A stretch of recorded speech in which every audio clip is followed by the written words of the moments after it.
خاوند او ښځه د یو بل سره روان شو او ښځه لاړه او پیر صاحب باندې تعویذونه کول چې پیر صاحب لاړ نو پیر صاحب سره یو ناشنا کار وکړو. ویډیو راسره مکمل وګورئ ملګرو.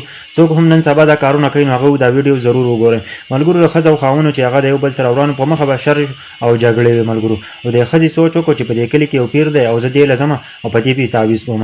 نو هغه لاړه د کلي هغه پیر لاړه کنه او هغه ته ټوله واقعیا بیان کړه چې زما خاوند چې دی نو په مخه مونږ یو بل سره روان نو جګړه انجام دي. نو ملګرو پیر وته یو ناشنا کارنامه وښودله. ښه که تاسو خبر شئ نو تاسو به هم ډېر زیات حیران شئ. پیر صاحب ورته ویل که نه ویل ته داسې چل وکړه چې کله ستا خاوند تا ته جنګ کوي او ستا خاوند چې دی نو غوسه نو ته په خوله کې اوبه اچوه. چې کله ته په خوله کې اوبه واچوې که نه نو دا به نه تیری او نه به توکې ملګرو. نو دا چې کله کور ته راغله ملګرو او دغه کار یې شروع کړو. چې کله خاوند کور ته راغی غوسه شو او خبرې مبرې شروع کړې نو د ښځې په خوله کې اوبه واچولې. نه یې تیری او نه یې کته ګزاري دی د خولې نه ملګرو.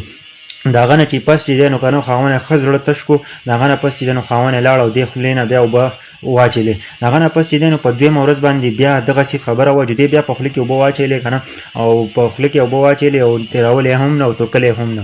د هغه نه پس په درېیمه ورځ باندې بیا هم داسې وشو چې کله داسې وشو نو د خاوند چې دی نو د خاوند ته خو دا یوه خبره نه کوي که نه په خوله کې اوبه دي خبره نه شي کولی.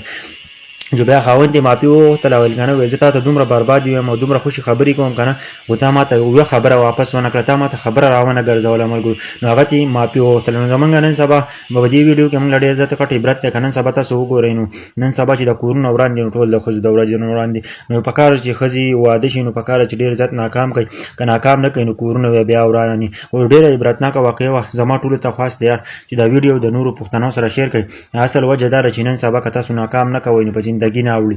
که ناکام نه کړې نو بیا زندګي بالکل نه اوړي. او ډېره زیاته عبرتناکه واقعه وه.